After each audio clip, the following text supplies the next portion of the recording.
ที่ 8 ธันวาคม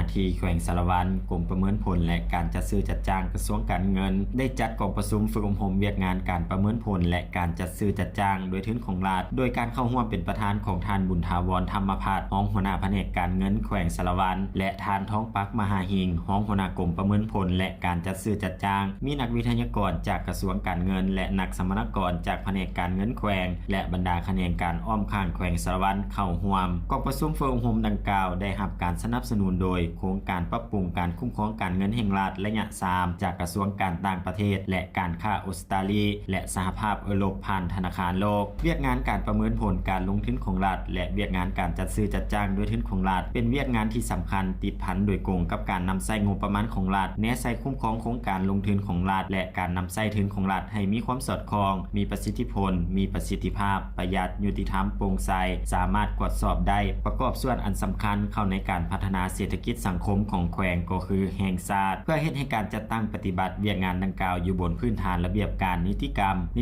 ที่เป็นบอนอิงเป็นต้นแมนกฎหมายว่าด้วยการลงทุนของรัฐคำแนะนำเกี่ยวกับการจัดตั้งปฏิบัติเวียกงานประเมินผลโครงการลงทุนของรัฐกฎหมายว่าด้วยการจัดซื้อจัดจ้างโดยทุนของรัฐและคำแนะนำกฎหมายฉบับเลขที่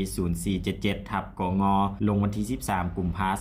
2019นอกนั้นก็มีคู่มือการจัดซื้อจัดจ้างแบบฟอร์มเอกสารการประมูลเอกสารประเมินผลการเปิดซองประมูลเว็บไซต์จัดซื้อจัดจ้างและแบบฟอร์มต่างๆที่ติดพันขั้นตอนและขบวนการจัดซื้อจัดจ้างด้วยทุนของรัฐสุดฝึกอบรมครั้งนี้ได้นำเสนอเกี่ยวกับภาพรวมหลักการและระเบียบการต่างๆที่ติดพันกับเวียกงานจัดซื้อจัดจ้างนิติกรรมที่เป็นบอนอิงและบรรดาเอกสารการประมูลฉบับเอกภาพปี2021และวิธีการนำใช้แบบฟอร์มต่างๆที่ติดพันกับการจัดตั้งปฏิบัติการจัดซื้อจัดจ้างด้วยทุนของรัฐและขั้นตอนการจัดตั้งปฏิบัติการคุ้มครองการปฏิบัติสัญญาจัดซื้อจัดจ้างการคุ้มครองและนำใช้เว็บไซต์จัดซื้อจัดจ้างหลักการเขียนโครงการลงทุนของรัฐและแบบฟอร์มเสนอโครงการลงทุนของรัฐรวมทั้งแนะนำวิธีการเขียนบทเสนอโครงการกับแบบฟอร์มตัวจริงโดยเฉพาะแม่นแบบฟอร์มบทเสนอโครงการก่อสร้างซ่อมแปลงและโครงการสนองวัตถุอุปกรณ์หามาตรฐานการประเมินผลโครงการลงทุนของรัฐโอกาสดังกล่าวประธานกองประชุมได้มีคำเห็นต่อกองประชุมฝึกอบรม